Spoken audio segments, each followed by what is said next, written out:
Tabletop Spotlight, brought to you by Dragon's Lair Comics and Fantasy.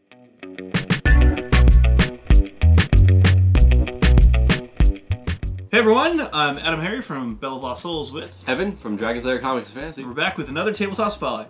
Evan, this game has a very interesting title. Yes. What is this game? This is Leaders of Euphoria. Basically, you're choosing a new leader. Okay. It's a secret role game, meaning everyone is secretly part of a certain group. Okay. And your mission is to destroy or kill the leader of the other group.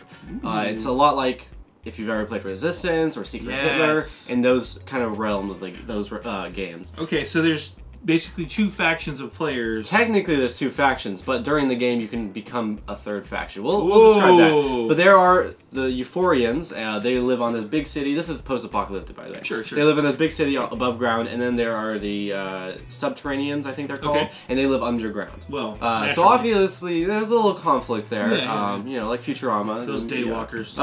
So you are, if you are a Subterranean, you're trying to kill the leader of the Euphorian. That's basically it. There's ways to do it. There's artifact cards.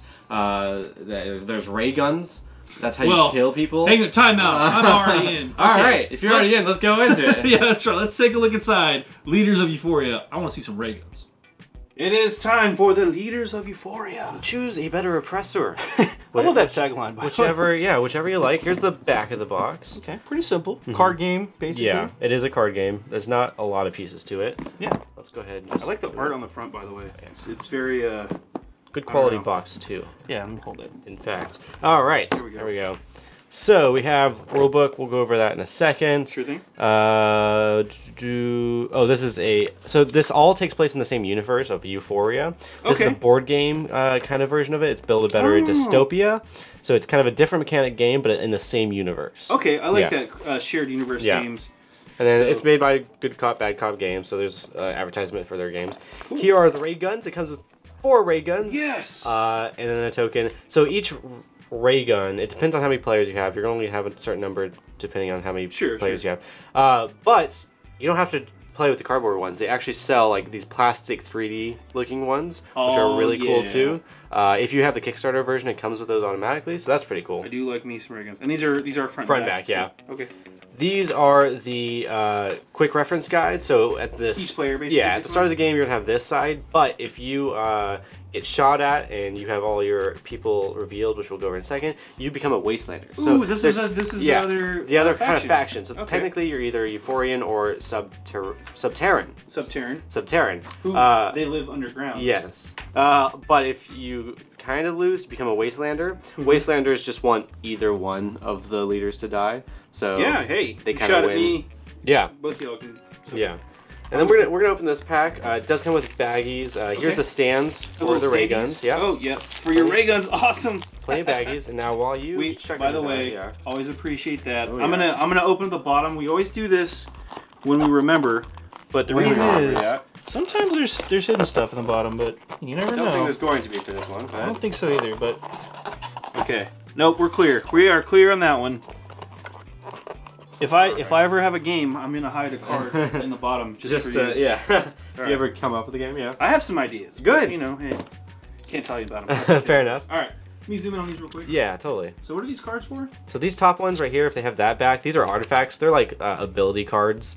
So this takes place in like a dystopian future, and so I'm laughing because it says exactly the artifacts are kind of current day objects. So the stick of encouragement is a bat, and a gaseous matter container is a balloon. Those are balloons, So there's a little comedy to it. Illogical feeling inducer. Yeah, so that's funny. Yeah, so that's what those cards are. They're artifact cards. They have that back. Let me go ahead and get rid of those. So there's different style backs. Artifact cards. Artifacts. These backs are the secret player cards. These are where hang on. Kindling. It's a book. It's very Fahrenheit 451. Yep. These are the character cards. There are 2 leaders. There's the Euphorian leader and the Subterran leader. This is super meta. Worker placement. Oh my. It's a board game. Oh, sorry. Keep going. It'd be funny if this was actually a worker placement card game. So there's 2 leaders, the Subterran leader and the Euphorian leader. If you have one of these leaders in your group, in your hands, you are automatically that team. Okay, so you're dealt the cards. Yeah. So each player is going to get dealt 3 cards. Face down, probably. Face down, and they're going to be secret. So let's say you get dealt these cards. You are going to be a Euphorian leader. Usually if it's 2 of one faction and 1 of the other faction, you're going to be the 2. Okay. Whoever's majority. Yeah, but if you have one of the leaders, you're automatically that faction. Okay. Now these are going to be secret, and you have to place them in an order like that, in any order you want, but they have to stay in this order for the rest of the game. Ooh. Throughout the game, people can do certain actions, and we'll bring out this too. They can, for instance, interrogate, which means they can secretly look at one of your cards, not show anyone else. Or they can use an artifact, which is the cards we saw. They can arm themselves, which is put the ray gun in front of them and point it at someone. Oh, so it actually matters. Yeah, it matters where it's pointing. Okay. They can shoot, which you have to do in a separate turn because you can only do 1 action. And then, or they can, what does it say? Hide. Hide when so if you ever have an exposed follower, you can choose to hide it. People can remember what it is. Sure, but it just makes it difficult. Yes, exactly. It's a bit of a memory game, too. Okay, and that's why it does matter what order they're in, too. Yeah. So no 3-card Monty going on there. Exactly, yeah. Okay. You can't. Okay. Which card is it? And that's the basic premise of the game. Let's go ahead and we can just throw into the rulebook. Sure, yeah, let's just dive in. It doesn't sound super complicated. It really isn't. It's a social game, so it shouldn't be complicated. Yeah. This is actually we have a QR code. Let me zoom on this real fast. Yep. If you have one of those QR reader apps, check that out. So there you go. You can learn to play without reading all the rules. I think it has a little story in front of it too. Yeah, there's a story. Story right there. Yep. You can frame it for me. Yeah. Yep. Here we go. Story. Real fast. Yeah, right there. And then the objective at the very beginning. You like that? Yeah, you'll be secret placed in one of the teams. Your team wins if the opposing leader is exposed and shot. If you do not have a leader, recruit, and are shot, you become a wastelander and will win the if you shoot either exposed leader. So if you shoot either exposed leader. Okay, so when you become a wastelander, you win by killing either one of them. Yeah. Okay. So wastelander is just a wild card, and if you're on one of the teams, you don't want the wastelander to have a gun ready at shooting. So. Oh, you don't.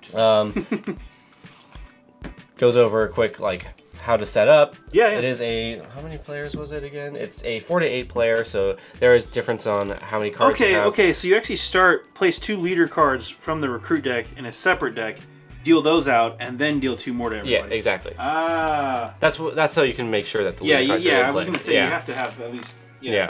Coming over here, it tells you whose team you are on, depending on the cards you are dealt, and stuff like that. This part of the game is very much like Resistance or Secret Hitler. Sure, yeah. You have that secret role and you're that card, or Bang even. Yeah. Then, all good games. On your turn, this just goes over what you can do, we talked about that a little bit. Yeah, actions are, target, in turn, stuff like that. Very simple game. There's not actually really much to it. It'll go over the artifact rules, how to use them, and then also the ray gun rules. What happens if you're a shot? What happens if you are a wastelander? And that's it. Winning the game, and that's it. It's really simple, actually. Yeah, it sounds like a lot of fun. Again, this does seem like a really fun kind of a party social game. Yeah, I wouldn't say a party game, but definitely a social game. Yeah, definitely a social game. Yeah. There's not too much complexity to it. No, so a lot of the stuff, a lot of the rules, again, come in with the cards.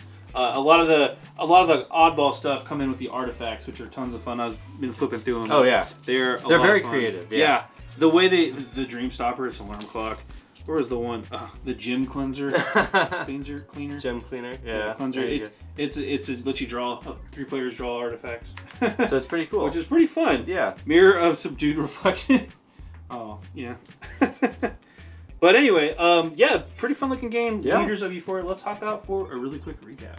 Well, that was Leaders of Euphoria. Yes. I like it. Yeah, I gotta say. It's a cool game. It looks like a lot of fun. It's a good social game. Yeah. Not too complex, easy to learn. Good amount of people, 4 to 8 people is the player. Yeah, so if you're looking for, again, it is a social game. Yes. Looking for that good mix. Again, like we said, I think a couple other videos we mentioned this. It's kind of hard to find games for like 5 to 6 for 5 to 6 players or more. So anytime we find one, it's always a good one. Speaking of that, what's the runtime on this one? It's not too long. It's like 15 to 30 minutes. Yeah. And it was ages 13 and up. Yeah. Again, not because of, I guess, maybe because of violence, but mostly because of the complexity. Yeah. There's some bluffing involved. There's a ray gun. There is a ray gun. Or two. Or that four. was pretty sweet. And what's the price point on this one? $21.99. Not too bad, yeah. Again, right in line with a lot of those games, like we mentioned earlier, like Resistance or Secret Hitler. So Secret Hitler, also both really good games too. Yeah. So, but yeah, is this one brand new? Brand new in stores right now. Go check it out. I'm AdamHarry from Bulls. I'm Evan from Dragon's Lair Comics and Fantasy. And this has been another Tabletop Spotlight. Thanks again for watching.